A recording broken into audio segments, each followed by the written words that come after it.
Welcome to the Leo.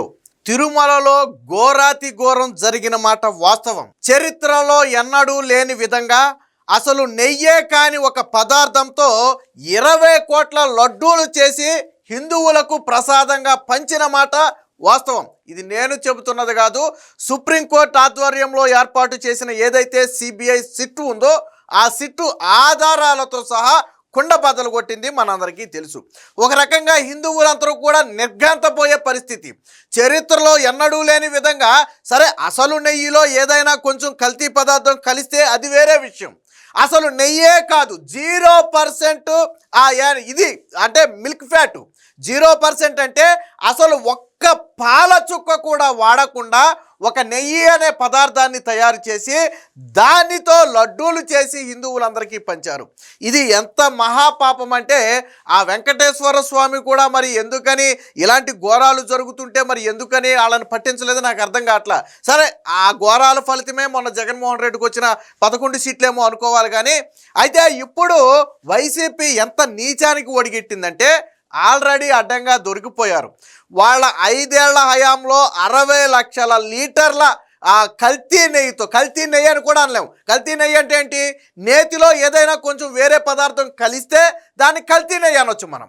అసలు అది నెయ్యే కాదు కదా, మనం కల్తీ నెయ్యి అని ఎలాగంటాం దాన్ని? అసలు నెయ్యే కాదు, అది నెయ్యే కాదు. అలాంటి ఒక పదార్థంతో 20 కోట్ల లడ్డూలు చేసి 5 ఏళ్ల పాటు హిందువులందరికీ కూడా పంచారంటే ఎంత దరిద్రం అంటే అయోధ్యకు కూడా లడ్డూలు పంపారు. ఎక్కడి నుంచి 1,00,000 లడ్డూలో ఏదో పంపామని చెప్పి అప్పట్లో వచ్చింది.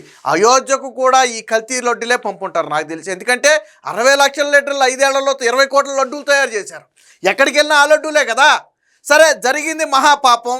వైసీపీ అడ్డంగా దొరికిపోయింది. దాంట్లో జగన్ పాత్ర ఉందా, వైవి సుబ్బారెడ్డి పాత్ర ఉందా, భూమాన కరుణాకర్ రెడ్డి పాత్ర ఉందా, లేదా ఆ ధర్మారెడ్డి పాత్ర ఉందా అనేది కాసేపు పక్కన పెడితే జరిగింది మహాపాపం కదా. ఏం చేయాలి? మనం లెంపలేసుకుని తప్పు ఒప్పుకోవాలి. కానీ వైసీపీ ఇక్కడ ఎదురుదాడికి దిగుతుంది. విచిత్రం ఏంటో తెలుసా? వాళ్ళు తీసుకున్న లైన్ ఏంటో తెలుసా? నాకు ఆశ్చర్యం వేస్తుంది అసలు. అందులో జంతు కొవ్వు లేదు, సంతోషపడండి అందరూ. జంతు కొవ్వు కాదు, సంతోషపడండి అంటున్నారు. అలా నాకు అర్థం కావట్లా. నేను ఒక చిన్న ఎగ్జాంపుల్ చెప్తా మీకు. అందరూ కూడా ఇళ్లలో పూజలు చేసుకుంటారు కదా. సో అందరూ ఆవు నెయ్యి కూడా స్వచ్ఛమైన నేతినే, అందరూ ఎవరైనా సరే కల్తీ నెయ్యి అని తెలిస్తే దాన్ని ఎవరు కూడా పూజకు వాడరు. అసలు నెయ్యే కానీ ఒక పదార్థాన్ని ఇచ్చి మీరు ఇంట్లో పూజ చేయమంటే మీరు చేస్తారా? ఇది నెయ్యి కాదమ్మా, పామాయిల్తోనూ అలాగే కొన్ని కెమికల్స్ కలిపి తయారు చేసినటువంటి ఒక పదార్థం. అచ్చం నెయ్యిలాగానే ఉంటుంది. ఎందుకంటే దీనికి నెయ్యి సువాసన వచ్చే మళ్ళీ రకరకాల కారకాలు కలిపాం కాబట్టి దీంతో పూజ చేయండి అంటే ఎవరైనా దేవుడి దగ్గర కనీసం మనం పూజ చేస్తామా? చెయ్యం కదా. పోనీ దాన్ని మనం తినే పదార్థాల్లో వేయమంటే వేస్తామా? పోనీ దేవుడికి చేసే నైవేద్యంలో దాన్ని కలపమంటే మనం కలుపుతామా? కలపం కదా, చెయ్యం కదా. మరి అలాంటిది సాక్షాత్తు ప్రపంచవ్యాప్తంగా 100 కోట్ల మంది భక్తులు కలిగినటువంటి వెంకటేశ్వర స్వామి ప్రసాదం. అసలు వెంకటేశ్వర స్వామి అంటేనే మనకు మొదట గుర్తొచ్చేది లడ్డు. మీకు పెద్ద తిరుపతి అనగానే మీకు ఏం గుర్తొస్తుంది? లడ్డు గుర్తొస్తుంది ఫస్ట్ కదా. మరి అలాంటి లడ్డూని అపవిత్రం చేశారు కదా. అసలు నెయ్యి కానీ ఒక కృత్రిమ పదార్థంతో తయారు చేశారు కదా. కానీ ఏమని కవర్ చేసుకుంటున్నారు? అందులో జంతు కొవ్వు లేదు కదా. మీరు జంతు కొవ్వు ఉందన్నారు కదా, జంతు కొవ్వు లేదు కదా. ఎంత మహాపాపం. అసలు జంతు కొవ్వు ఉంటా కదా, నెయ్యే కాదు కదా. నేను ఇందాక చెప్పింది అదే. కల్తీ నెయ్యి అంటే వేరు. ఎందుకంటే అసలు నేతిలో ఏదైనా కొద్దో గొప్ప కలిసి ఉండొచ్చు. మొదట ఏమనుకున్నారు? అసలు నేతిలో ఏదైనా ఇతర పదార్థం కలిసి ఉంటుంది, అది కల్తీ అయి ఉంటుంది అని చెప్పి మొదట అనుకున్నారు. అది నెయ్యే కాదని తెలిసిన తర్వాత నోరు నిలబెట్టినటువంటి పరిస్థితి. ఆ రోజు లడ్డూలు తిన్న వాళ్ళందరూ చిచి మేము ఒక నెయ్యి కాని పదార్థంతో చేసిన ఒక లడ్డూని తిన్నామా మేము అని ఈరోజు అసహించుకునే పరిస్థితి. కానీ అంటే వైసీపీ నాయకులు మాట్లాడలేదు దీని గురించి. జగన్మోహన్ రెడ్డి మాట్లాడు, భూమాన కరుణాకర్ రెడ్డి మాట్లాడు, వైవి సుబ్బారెడ్డి మాట్లాడు.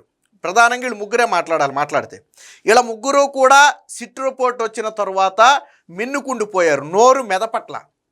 కానీ వైసీపీ సోషల్ మీడియా ద్వారా మాత్రం జంతు కొవ్వు లేదు. అసలు నెయ్యి అయితేనే కదా అందులో జంతు కొవ్వు ఉండటానికి. రెండోది, ఇక్కడ జంతు కొవ్వు లేదు అని కూడా ఖచ్చితంగా ఎవరు చెప్పలేరు. ఎందుకనంటే ఈ తయారు చేసినటువంటి పదార్థంలో ఒకటి పామాయిల్తో పాటు తర్వాత కొన్ని రకాల కెమికల్స్ కలిపారు అని చెప్పారు. అవి దేనితో తయారు చేశారు ఆ కెమికల్స్ అని మాట్లాడుకుంటున్నాం చూసావా మనం. సో వాటిని దేంతో తయారు చేశారు? సో ఇప్పుడు చాలామంది నిపుణులు చెబుతున్న మాట ఏంటంటే ఆ కెమికల్స్ అంటే ఖచ్చితంగా అది జంతు కొవ్వు నుంచే తీసి ఉంటారు. ఎందుకంటే అంత పెద్ద మొత్తంలో కెమికల్స్ను కృత్రిమంగా తయారు చేయడం అనేది సాధ్యపడే విషయం కాదు. జంతు కొవ్వు నుంచి తయారు చేసినటువంటి కెమికల్స్ అయి ఉంటాయి. ఆ కెమికల్స్ ఏంటనేది బయటకు తీయగలిగితే, ఆ రోజు వాడిన కెమికల్స్ ఏంటనేది బయటకు తీయగలిగితే దానికి జంతు కొవ్వు వాడారా లేదా అనేది ఖచ్చితంగా తేల్చవచ్చు. 100% జంతు కొవ్వుతో తయారు చేసిన కెమికల్స్నే వాడుంటారు అనేది ఇప్పుడు నిపుణులు చాలామంది చెబుతున్నటువంటి మాట. అంటే అసలు నెయ్యి గాని దాంట్లో కూడా మీరు జంతు కొవ్వు కలిపినట్టే కదా. నిజంగా ఆ కెమికల్స్ కన్నా జంతు కొవ్వు నుంచే వచ్చాయి అని నిర్ధారణ జరిగితే, అంటే మీరు నెయ్యి కానీ ఒక పదార్థంలో జంతు కొవ్వును కలిపి మీరు హిందువుల చేత అందరి చేత కూడా తినిపించినట్టుగానే భావించాలా? ఎలా సమర్థించుకున్నాను నాకు అర్థం కావట్లా. అసలు తిరుమల తిరుపతిలో చరిత్రలో ఎప్పుడైనా నెయ్యి కానీ ఒక పదార్థంతో లడ్డూలు తయారు చేశారా? దాన్ని హిందువులు యాక్సెప్ట్ చేస్తారా? భక్తులు యాక్సెప్ట్ చేస్తారా? సభ్య సమాజం యాక్సెప్ట్ చేస్తారా? నేను అడుగుతున్నా. నెయ్యి కానీ ఒక పదార్థంతో అసలు ఒక్క చుక్క పాలు కూడా, ఎంత దరిద్రం, ఎంత రామరామ, ఎంత దరిద్రం అది. ఒక్క చుక్క పాలు లేవా? ఒక్క చుక్క పాలు లేవా? పాలు అనే పదార్థమే లేదు. అసలు నెయ్యి ఎలా తీశారు నాకు అర్థం కావట్లా. మీకు ఇది ఖచ్చితంగా 100% కుట్రే. ఇప్పుడు వైవి సుబ్బారెడ్డి పిహెచ్ చిన్నప్పన్న పాత్ర ఉందని చెప్పి సిట్టు చాలా స్పష్టంగా చెప్పింది. ప్రతి కేజీ నెయ్యికి 25 రూపాయల కమిషన్ అడిగాడని చెప్పి సిట్టు చాలా స్పష్టంగా చెప్పింది. మరి వైవి సుబ్బారెడ్డి పాత్ర లేకుండా ఒక పిఏకి అంత ధైర్యం ఉంటుందా? ఆలోచించాల్సిన విషయం. ఒక పిఏకి అంత ధైర్యం ఉంటుందా? రెండోది, గతంలో ఏం చెప్పారు? ప్రొక్యూర్మెంట్ జనరల్ మేనేజర్ అయినటువంటి సుబ్రహ్మణ్యం అనే వ్యక్తి ఆ రోజు ప్రొక్యూర్మెంట్కి జనరల్ మేనేజర్గా ఉన్నాడు. అది కల్తీ అని తెలిసిన తర్వాత నేను వైవి సుబ్బారెడ్డి దగ్గరికి వెళ్ళాను. వైవి సుబ్బారెడ్డి దగ్గరికి వెళ్తేనేమో ఇక ఈ నెయ్యి మనం వాడేసాం కాబట్టి దీని గురించి ఏం మాట్లాడొద్దు, ఇది రచ్చ అవుద్ది, కల్తీ అని తెలిస్తే ఇబ్బంది అవుద్ది, ప్రభుత్వానికి కూడా ఇబ్బంది అవుద్ది, మాట్లాడొద్దు అని చెప్పి వైవి సుబ్బారెడ్డి చెప్పాడని చెప్తున్నారు. సరే, అక్కడ వరకు ఆయనకు తెలియకుండా జరిగిందని అనుకుందాం కాసేపు. ఆ కల్తీ వరకు వైవి సుబ్బారెడ్డికి తెలియదు, తర్వాతే తెలిసిందో అనుకుందాం. మరి తర్వాత అదే డైరీలకి టెండర్లు ఎలా కలబెట్టారు? ఆల్రెడీ వైవి సుబ్బారెడ్డికి తెలుసు కదా కల్తీ జరిగిందని. ఆయనే కదా ఇప్పుడు మాట్లాడొద్దు అని మనం వాడేసామన్నది. మరి తరువాత అదే కంపెనీలకు టెండర్లు ఎలా కట్టబెట్టారు నాకు అర్థం కాలేదు. ఒక చుక్క మరి నిబంధనలు ఎందుకు మార్చారు? అంతకుముందు నిబంధనలు ఏంటంటే ఖచ్చితంగా ఇన్ని లీటర్ల పాలు సేకరించాలి, ఇన్ని లీటర్ల వెన్న సేకరించే సామర్థ్యం దానికి ఉండాలి అని ఖచ్చితమైన నిబంధనలు ఉండేవి. అలాగే ఇన్ని కోట్ల 250 కోట్ల టర్నోవర్ ఉండాలనే ఒక ఖచ్చితమైన నిబంధన ఉండేది. రెండోది, ఈ టీటీడీ నుంచి నెయ్యి సరఫరా చేసే డిస్టెన్స్ కూడా 100 కిలోమీటర్లు, 200, 300 కిలోమీటర్ల సమయంతో ఒక డిస్టెన్స్ ఉండేది. ఎందుకంటే ఎక్కువ దూరం నెయ్యి ట్రావెల్ చేసి వస్తే ఈ లోపు దెబ్బతింటుందని ఒక సర్టెన్ దూరాన్ని కూడా పెట్టారు. వైసీపీ వచ్చిన తర్వాత మొదట చేసింది ఏంటంటే పాలు సేకరించాలి అనే నిబంధనే తీసేసింది. అక్కడే మొదటి స్టెప్ అక్కడే పడింది. గతంలో ఏంటి, నెయ్యి కావాలంటే పాలు కావాలి ఖచ్చితంగా, పాలు లేకుండా నెయ్యి ఎవడు తయారు చేయలేడు. అయితే పాలు నీకు దగ్గర ఆవులుండి పాలు తీయాలి నువ్వు, లేదా పాలు బయట నుంచి సేకరించాలి, ఆ రెండిట్లో ఏదో ఒకటి చేయాలి. సో ఆ పాలు అనే పదాన్నే తీసేశారు. సో పాల సేకరణ అనే పదాన్ని తీసేయటంతోనే ఈ కల్తీకి అసలు బీజం పడింది. రెండో స్టెప్ ఏంటి, డిస్టెన్స్ ఏదైతే ఉందో ఆ డిస్టెన్స్ని మార్చేశారు. సో 100-200 కిలోమీటర్లే కాదు, 1000 కిలోమీటర్లు ఉత్తరాఖండ్లో ఉన్న భోలేబాబా నుంచి, అంటే 1000 కిలోమీటర్ల అవతలు ఉన్నా కానీ నెయ్యిని తీసుకురావచ్చు అని చెప్పి రెండవ నిబంధన మార్చేశారు. ఇక టర్నోవర్ 250 కోట్ల రూపాయల టర్నోవర్ అనేదాన్ని 100 కోట్లకు 150 కోట్లకు మార్చేశారు. ఇప్పుడు మీకు అర్థమైందా? తెలిసి జరిగిందా, ఇది తెలియక జరిగిందో మీకు అర్థమైందా? తరువాత మనం టెండర్లు ఇచ్చినప్పుడు ఖచ్చితంగా పరిశీలనకు వెళ్ళాలి. వాళ్ళకి ఎన్ని పాలు సేకరిస్తున్నారు, వాళ్ళు దాన్ని ఎలా తయారు చేస్తున్నారు, ఇదంతా జరుగుతుందా లేదా అనేది పరిశీలనకు టీటీడీ నుంచి ఒక నిపుణుల కమిటీ వెళ్ళాలి. ఆ నిపుణుల కమిటీ కూడా అమ్ముడుపోయింది. అంటే మరి వీళ్ళందరూ ఏం చేస్తున్నట్టు? తెలిసి జరిగిందా, తెలియక జరిగిందా? అంటే కావాలనే ఒక ప్రీ ప్లానుడ్గా టీటీడీ లడ్డూలో వాడే పదార్థంలో నెయ్యి బదులు మరొక కృత్రిమ పదార్థాన్ని తీసుకొచ్చారు. దానికి ఏం పేరు పెట్టాలో కూడా మనకు తెలియట్లే. అసలు నెయ్యే కాదంటది. ఆ వెంకటేశ్వర స్వామి లడ్డూ తయారు చేసింది నెయ్యితో కాదు, అదొక కృత్రిమ పదార్థం అని తెలిస్తే ఎంత అసహ్యంగా ఉంటుందని నాకు అర్థం కావట్లేదు.